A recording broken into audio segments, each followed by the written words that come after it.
Okay so ये movie मेरे लिए थोड़ी सरप्राइजिंग थी क्योंकि टाइटल से लगा मूवी इंटरेस्टिंग होगी, ट्रेलर देखा तो उतना इंटरेस्ट नहीं आया और मैंने डिसाइड किया कि इसे थिएटर में नहीं, एक्चुअल में जब ये ऑनलाइन आएगा तब देख लेंगे। बट धुरंधर द रिवेंज आने के बाद में भैया किसी भी हॉलीवुड मूवीज को स्क्रीन ही नहीं मिल रहा है। एक तो लिमिटेड रिलीज हो रही है, उस पर स्क्रीन नहीं मिल रहा है, तो कोई हॉलीवुड मूवी में देख ही नहीं पा रहा था। और काफी टाइम से मैंने कोई भी हॉलीवुड मूवी नहीं देखी थी, तो आई वाज लाइक मैं बोर हो गया हूँ यार, चलिए थिएटर में कोई ना कोई मूवी जो भी लगा है देख लेते हैं। देखना था मुझे fuse movie, but again screen थे ही नहीं उसके आसपास में। जो भी थिएटर था वहां पे सिर्फ एक थिएटर में लगा था, वो भी मॉर्निंग का 9:45 का शो। आई वाज लाइक नहीं यार कुछ और देखते हैं, इतना जल्दी तो नहीं उठ सकता। But unfortunately next best option मेरे पास में था 10-15 का ली क्रॉनिन्स द ममी। अच्छा एक शॉकिंग चीज थी इस मूवी देखने में कि पहले तो इंटरेस्ट नहीं था, बट मैं एक हफ्ते से ना ट्रैक कर रहा था, मतलब बार बार मूड बना रहा था कि देखते हैं। सीट्स देखता तो ऑलमोस्ट 30-35% भरे हुए थे। सो आई वाज लाइक पहला हफ्ता है तो शायद से इसलिए सीट्स इतने फुल है। बट ये सेकंड हफ्ते में भी आया और सेकंड हफ्ते में भी इसके 30-35 सीट्स फुल थे। And I was like movie में कुछ तो दम होगा यार, और हॉरर भी है, चलिए एक बार ट्राई मार ही लेते हैं। And finally I decided to watch this movie and what happened next shocked me. Anyway, story में जाने से पहले आपको एक अनाउंसमेंट कर दूं, अगर आप फ्री में मूवी टिकट्स गिव अवे जीतना चाहते हैं, ओटीटी के गिव अवेज जीतना चाहते हैं,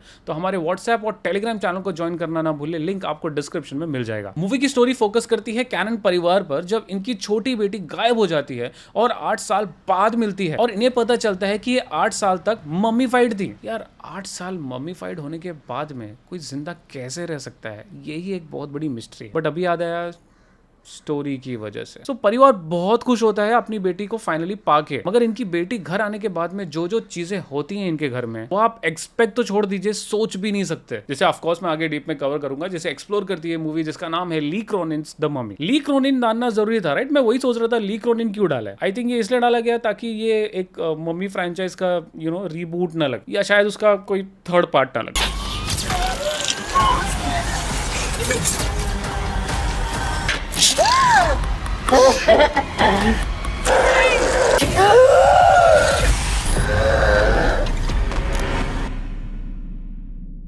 ली क्रॉनिन्स द ममी रिलीज हुई ऑल ओवर इंडिया में 17 अप्रैल 2026 को, और ये रिलीज हुई इसकी original English as well as dubbed Hindi languages में। मुझे इसे हिंदी में देखने का कहीं पर भी ऑप्शन नहीं मिला, तो भैया मैंने इसे इंग्लिश में ही देखा। ये मूवी शॉकिंगली 2 घंटा 15 मिनट की है और पता भी नहीं चलता कि कब खत्म हो जाती है। इनफैक्ट मूवी इतनी इंटरेस्टिंग है, इतने ट्विस्ट है और इतनी अच्छी डायरेक्शन और कास्टिंग है और स्क्रीन प्ले है कि आप फाइनली सोचते रहोगे कि भैया ये मूवी चलती रहे। First things first, oh my God, आप इस मूवी को ना 2 जनर में डिवाइड कर सकते हो। फर्स्ट हाफ जो कॉमेडी और सस्पेंस और डर से भरा था, और सेकंड हाफ जो कि फुल ऑन एक्शन, शॉकिंग और सरप्राइज से भरा था। रोंगटे लिटरली खड़े हो जाएंगे आप सेकंड हाफ में कुछ ऐसा ट्विस्ट देखोगे। आई मीन ये शॉकिंग है मेरे लिए कि मैंने एक मम्मी की मूवी देखी और मुझे इविल डेड फ्रेंचाइज की याद आ गई। मतलब उसमें जिस तरीके के मारकाट के सीन्स थे वो याद आ गए। इसके बारे में भी थोड़ा डिटेल में आगे बात करेंगे। मूवी का फर्स्ट हाफ कॉमेडी सस्पेंस था, कुछ भी नहीं बताया जाता आपको कि आखिरकार मूवी में चल क्या रहा है, डरा के रखा जाता है आपको, एंड शॉकिंगली आपको हंसाया भी जाता है। But through out the movie आप कभी भी बोर नहीं होते। अच्छा फर्स्ट हाफ में ना मूवी एक एनवायरनमेंट बनाती है, आई मीन आपको चिल्स पे चिल्स देते रहती है, क्योंकि वैसे भी हम, या फिर मैं कहूं कि मैं, मम्मी और उनके ऊपर बनी हिस्ट्री को लेकर मुझे काफी एक्साइटमेंट फील होती है। मतलब जब भी मम्मी का कोई टॉपिक आता है,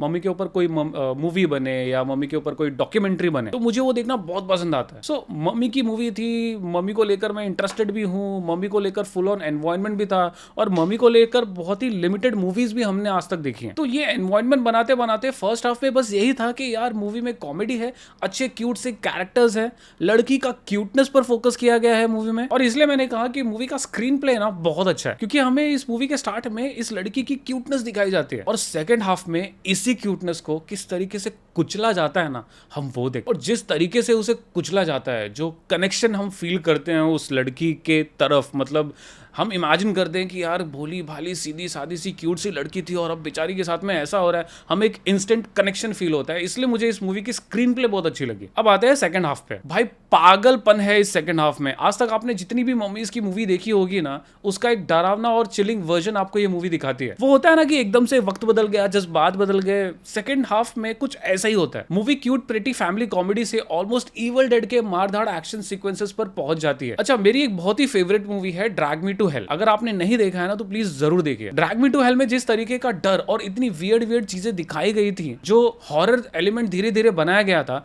सेम चीजें आप इस मूवी में भी एक्सपेक्ट कर सकते हो। ये मूवी बेसिकली मम्मी के जितनी भी मूवीज हमने देखे हैं उन सारे चीजों से हटकर मम्मी को लेकर कुछ दिखाती है। तो एक तरीके से ये फ्रेश एक्सपीरियंस था मेरे लिए और मुझे इस मूवी को पहले ही देख लेना चाहिए। अच्छा, इविल डेड पर अभी आते हैं। ये ली क्रॉनिन की द मम्मी मूवी है और शॉकिंगली मैं इसे इविल डेड से कंपेयर कर रहा था और बाद में मुझे पता चला कि भैया ली क्रॉनिन ने ही इविल डेड राइस मूवी बनाई थी जो रिसेंट में रिलीज हुई थी। सो कह सकते हैं कि उस मूवी का कुछ ना कुछ एक्सपीरियंस और कुछ ना कुछ एक्शन सीक्वेंसेस ली क्रॉनिन ने इस मूवी में डाला है, इसीलिए तो हमें इविल डेड जैसी फीलिंग आती है। और अभी हाल ही में जो इविल डेड की एक नेक्स्ट पार्ट आ रही है, उसका नाम नहीं याद आ रहा है मुझे अभी, लेकिन उसमें भी जो मार धाड़ के कंटिन्यूस नॉन स्टॉप सीन दिखाए, भाई साहब मस्ट वॉच लग रही है कि भैया उसे तो फर्स्ट डे फर्स्ट शो देखना ही होगा। अच्छा, इस मूवी में ना कुछ सीक्वेंसेस है ना बहुत ही आई कैचिंग थे, मतलब डायरेक्शन नेक्स्ट लेवल थी। इतनी आई कैचिंग और इतनी अच्छी डायरेक्शन थी कि एक पल के लिए लगा कि इस मूवी को 3D में भी रिलीज करना चाहिए था, क्योंकि कुछ सीक्वेंसेस को आप लिटरली फील करते हो जहां एक कैरेक्टर आपको आपके पास दिखता है और दूसरा कैरेक्टर आपसे दूर दिखता है। अच्छा, ये मूवी सिर्फ 2D में आई थी और 2D में मेरा ये एक्सपीरियंस था। इमेजिन कीजिए अगर इसे 3D में कन्वर्ट कर दिया जाता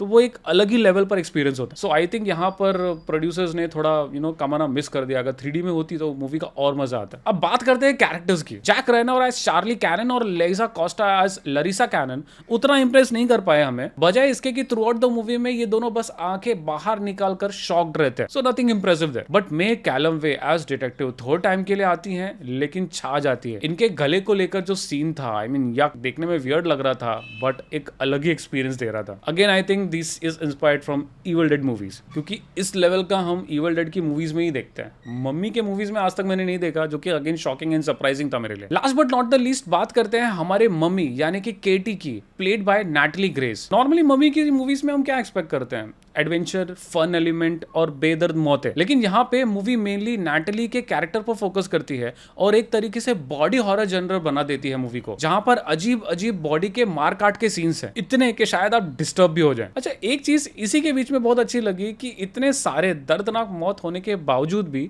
मूवी के अंदर कॉमेडी एलिमेंट्स और कॉमेडी सीन्स डाले गए। तो एक बहुत सारे जनरल्स का कॉम्बिनेशन बनती है मूवी। एकदम ऐसा नहीं है कि बस स्टार्टिंग से सीरियस सीरियस सीरियस और एंड भी सीरियस पे हो, मतलब सीरियस सीन्स में कॉमेडी भी डाल दिया गया। सो ये कॉमेडी, सीरियसनेस और हॉरर का जो बैलेंस बनाया है उसकी वजह से हमारा मूवी में और इंटरेस्ट बना रहता है, क्योंकि इतने सारे डरावने मोमेंट्स के बीच में अगर आप हंस दो तो थोड़ा सा एक रिलैक्सेशन फील होता है। अच्छा, सिर्फ एक चीज मुझे मूवी में पसंद नहीं आई और वो थी मूवी की एंडिंग। हाफ सेटिस्फैक्शन आप कह सकते हो, मैं फुली सेटिस्फाइड नहीं हुआ एंडिंग से, एंड आई विश कि ये इसका सेकंड पार्ट भी लाए। या फिर मेरा ये भी ओपिनियन है कि इस मूवी में ना, एक ही मूवी में बहुत सारी चीजें एक्सप्लोर की इस मूवी ने। इस मूवी को 2 टुकड़ों में तोड़ देना चाहिए था और अच्छा खासा आराम से इस मूवी को 3.5-4 घंटे की फुल ऑन हॉरर एंटरटेनमेंट बनाया जा सकता था, जहां पर इस मम्मी को लेकर, मम्मी की हिस्ट्री को लेकर थोड़ा और डिटेल में हमें दिखाया जा सकता था और डिटेल में हमें हॉरर सीन्स दिखाए जा सकते थे। आई डोंट नो क्यों इसे IMDb पे करंटली 6.4 ही रेट किया जा रहा है, बट मेरे हिसाब से सारी चीजों को ध्यान में रखते हुए डेफिनेटली ये मैं इसे रेट करूंगा 8 आउट ऑफ 10। मेरी तरफ से मस्ट वॉच है, जरूर देखें। और ढेर सारे OTTs और मूवी टिकट्स के गिव अवेज के लिए हमारे व्हाट्सएप और टेलीग्राम चैनल को ज्वाइन करना बिल्कुल ना भूलें। अंत तक वीडियो देखने के लिए धन्यवाद।